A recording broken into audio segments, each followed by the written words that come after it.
Lonely Cowboy paid $2 for woman with sack on her head at auction. Marries her Wild West love Elias Boone rode slowly toward Red Hollow, dust rising behind his horse like a tired shadow. The afternoon sun hung low in the sky, painting the land in soft orange colors, but nothing about the town felt warm to him. He rarely came into town unless he needed supplies. People talked too much there, and most of what they said was not kind.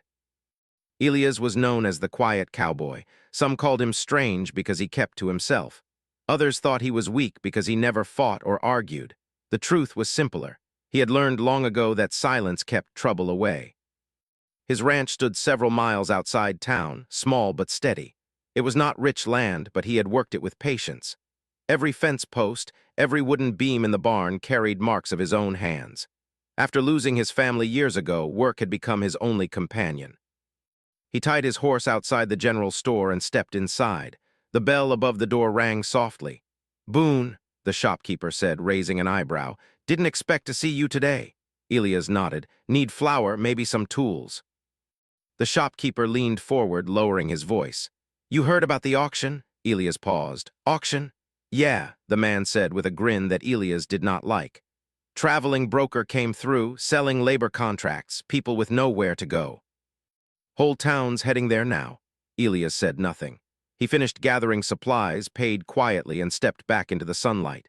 He had no interest in auctions or crowds. Still, as he mounted his horse, he noticed the direction everyone else was riding. Toward the town square. Curiosity pulled him there despite himself. The square was noisy when he arrived. Men laughed loudly, women whispered, and children ran between legs. A wooden platform had been built quickly, and a tall man in a fancy coat stood on it, speaking with dramatic gestures. The broker. Elias stayed near the back, not wanting attention. One by one, people were brought forward. Some strong men were sold as ranch workers. A few women agreed to work in kitchens or farms. Some buyers were kind. Others looked at people like they were objects. Elias felt uncomfortable but did not leave. Then the broker clapped his hands loudly. "And now," he announced, "a special case." Two guards led someone forward. A small figure with a rough sack covering her head. The crowd grew louder immediately. "What's wrong with her?" someone shouted. "Why's her face hidden?" Another laughed. The broker shrugged dramatically. "She prefers privacy, hard worker, quiet, no trouble." "Who'll start the bidding?" Silence followed. The woman stood still, her hands tied loosely in front of her. She did not beg or speak. $3, the broker tried. Nothing. People began laughing. "Maybe she's ugly," someone yelled. "Maybe cursed," another joked. Elias felt his stomach tighten. The laughter sounded cruel, sharper than the desert wind. The broker's smile faded slightly. "Fine, $2 starting bid." More laughter. "No one?" he asked again. Elias did not know why his hand moved. Maybe it was the way she stood straight despite everything. Maybe it was the way the crowd treated her like she was invisible. $2, Elias said quietly. The noise dropped for a moment as heads turned toward him. "Well, look who speaks," someone muttered. The broker smiled quickly. $2 any higher?" No one answered. The hammer struck wood. "Sold." Elias stepped forward slowly. The guards released the rope and handed it to him. He did not pull it. Instead, he spoke softly. "You can walk beside me." The woman nodded once. He felt many eyes watching as they left the square. Some people laughed again. Others whispered. Elias ignored them. They reached his horse, and he helped her climb carefully onto the saddle. He mounted behind her and turned toward the open land. For a long time, neither of them spoke. The wind moved across the plains, carrying the smell of dry grass and distant rain. When they reached the ranch, Elias stopped the horse near the house. He stepped down first and offered his hand to help her. She hesitated but accepted. He stepped back, giving her space. "You don't need to keep that on," he said gently, nodding toward the sack. "No one here to stare." She stood still for a moment. Slowly, she lifted her hands and untied the knot. The rough cloth slid away, revealing her face. Elias blinked slightly, surprised not by how she looked but by how calm she seemed. Her eyes were tired yet strong, like someone who had seen too much but refused to break. "My name is Clara," she said softly. "I'm Elias." Silence followed again, but it felt different now. He gestured toward the house. "You can stay here as long as you want. No one will force you to do anything." She looked confused. "You paid for me." "I paid to stop them laughing," he replied. "Not to own you." Clara's expression changed slowly, as if she did not expect kindness. Inside the house, Elias showed her the kitchen and bedroom. The place was simple but clean. He placed his supplies on the table and moved awkwardly, unsure what to say next. "You must be hungry," he said finally. She nodded. They ate quietly. The sun dipped lower outside, turning the sky red. Clara spoke little, but she watched everything carefully, the way Elias moved, the way he avoided looking directly at her too long, the way he gave her space. That night, he spread blankets in the barn for himself. "You can take the bed," he told her. "I'm used to the barn." She watched him leave, surprised again. Morning came with golden light over the fields. Elias expected to find her gone. Instead, she stood outside, examining a broken fence. "It needs support here," she said calmly when he approached. He nodded slowly, surprised by her confidence. Together they repaired it. As the day passed, Clara worked with quiet focus. She asked questions about the land, about water sources, about crops. Elias found himself answering more than he usually spoke in a week. The ranch felt less empty. But far away in Red Hollow, people continued talking. Rumors spread like wildfire. And though Elias did not know it yet, the choice he made for $2 would soon bring trouble and change both their lives forever. Morning sunlight stretched across the ranch like a quiet promise. Elias woke early, as he always did, expecting silence and empty space. For years, mornings had felt the same: cold air, quiet wind, and no voices except his own thoughts. But this morning was different. He heard movement outside the barn. When he stepped out, he saw Clara standing near the water trough. She had tied her hair back loosely and rolled up her sleeves. She was carefully cleaning a bucket, her movements steady and calm. Elias paused for a moment.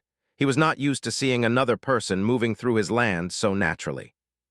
"You didn't have to start work," he said gently. She turned toward him, her expression soft but serious. "I wanted to help. Sitting still makes my mind heavy." He nodded slowly. He understood that feeling more than he wanted to admit. They worked together through the morning. Clara listened closely as Elias explained the ranch, where the soil was strong, where it stayed dry, where the fences needed watching. She learned quickly. By midday, she had already organized tools that Elias had left scattered for months. The small changes made the ranch feel alive in a way he had not felt since childhood. During lunch, they sat under the shade of an old tree. Clara spoke little, but when she did, her words carried thought. "You live very quietly," she said. "Yes. Does it not feel lonely?" Elias stared at the land for a long moment. "Sometimes, but quiet is easier than disappointment." She did not answer immediately, but her eyes softened as if she understood. Days passed gently. Clara never asked for anything.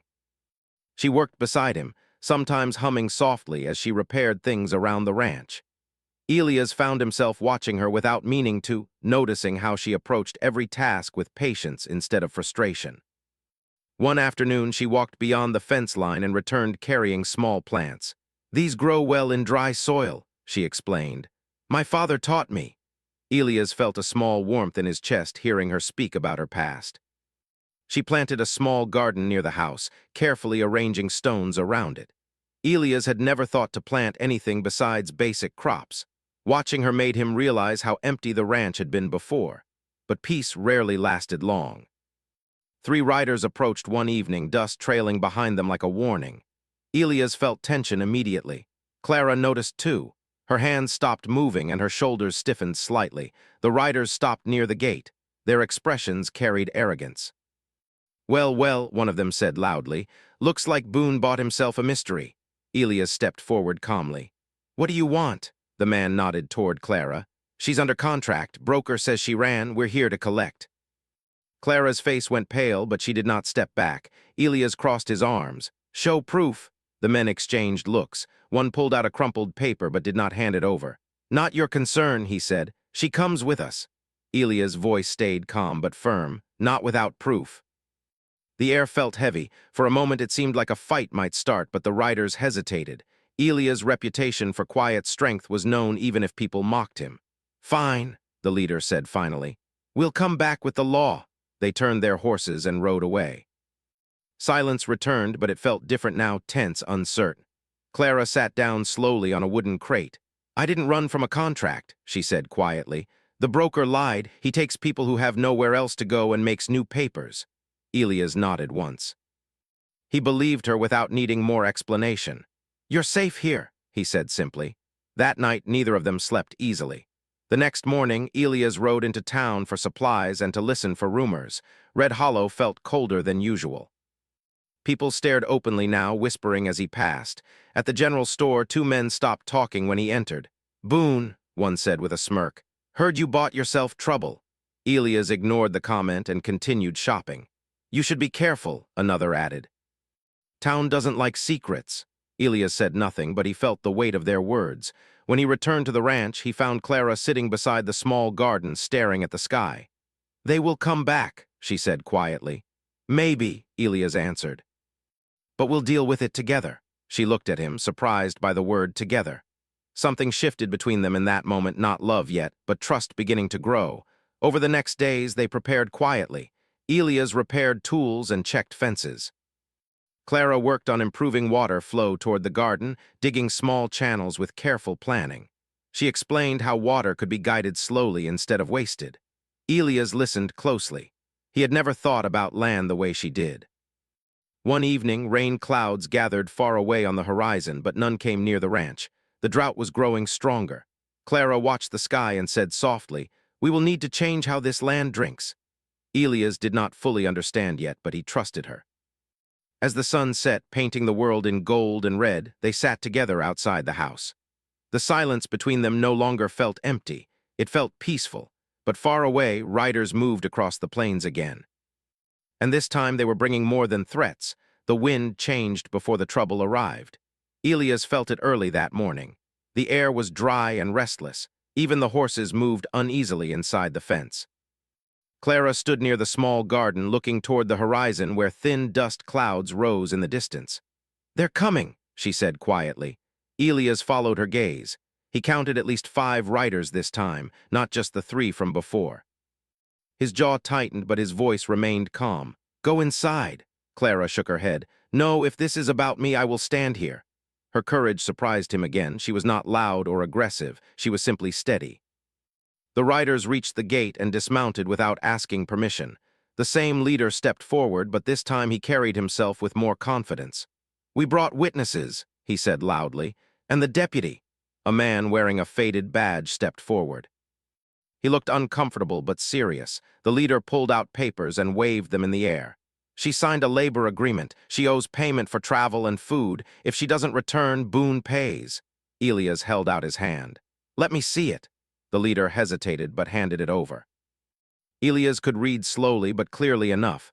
The paper looked official at first glance, but something felt wrong. Clara stepped closer. "May I see?" The men laughed softly, but Elias handed it to her. She studied it carefully. "This is not my writing," she said calmly. "And this mark here," she pointed to the bottom corner, "that is not the town stamp, it's copied." The deputy leaned in and examined it.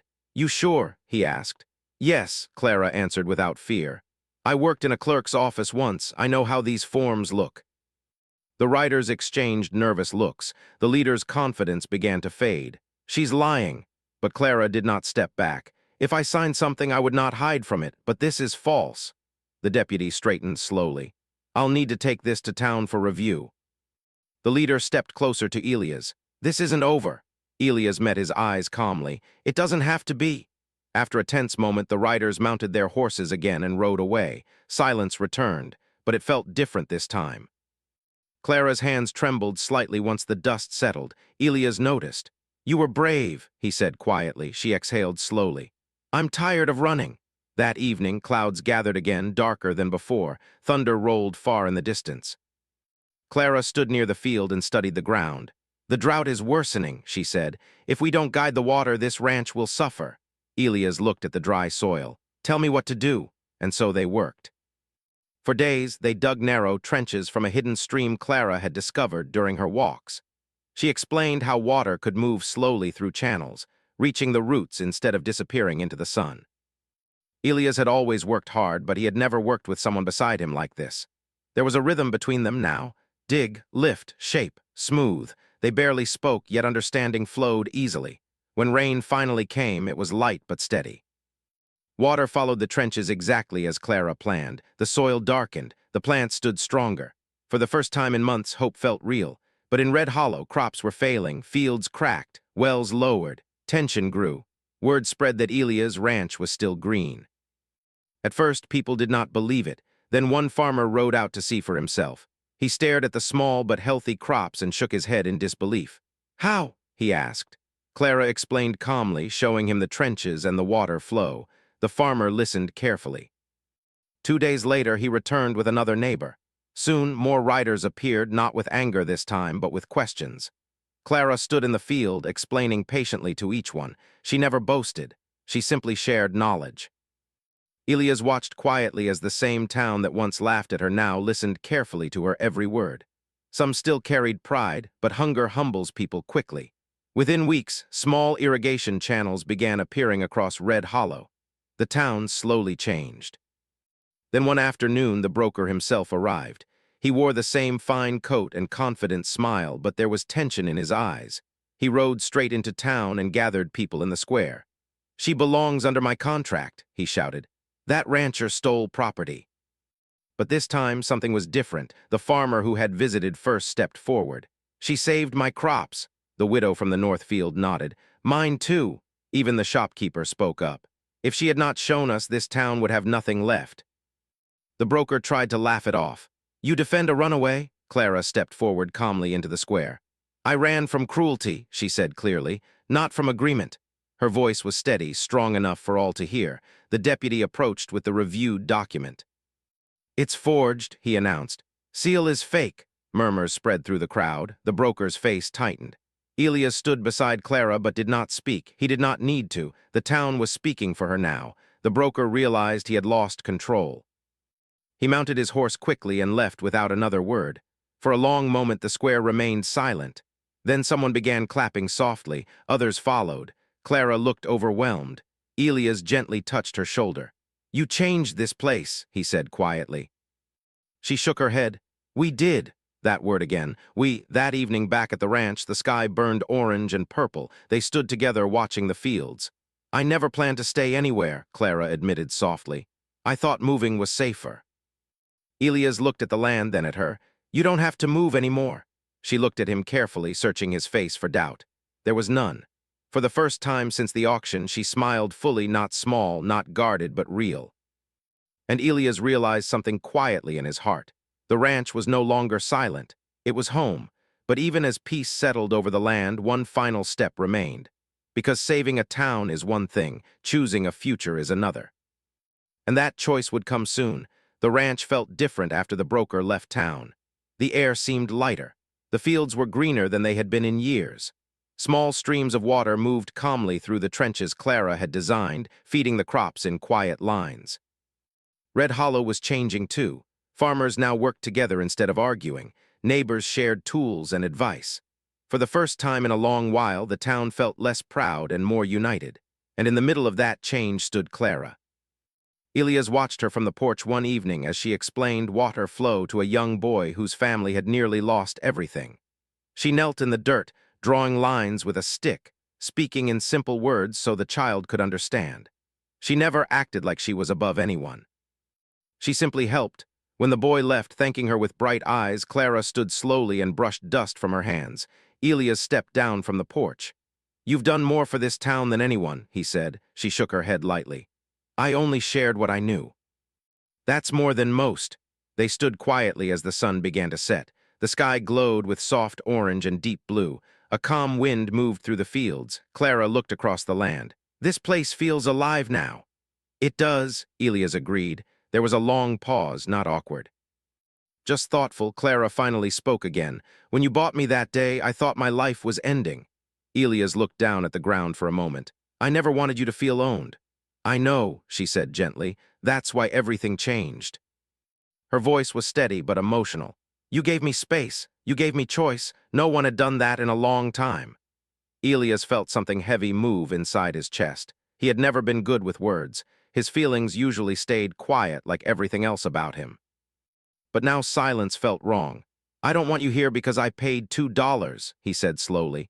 "I want you here because this ranch is better with you, and I am better with you." Clara looked at him carefully, searching his face again. There was no pressure in his eyes. No demand, only honesty.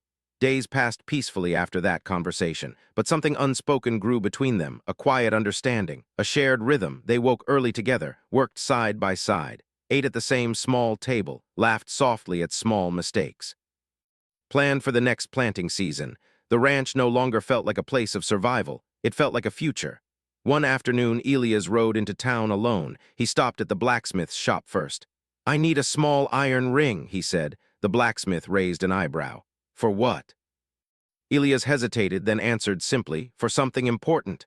Word traveled fast in Red Hollow. By evening, several townspeople had guessed his plan, but no one laughed this time. Instead, smiles spread quietly. That night, Elias asked Clara to walk with him to the small hill behind the ranch, the highest point on the land. They had stood there before, watching storms roll in or sunsets fade away, but tonight felt different. The sky was clear.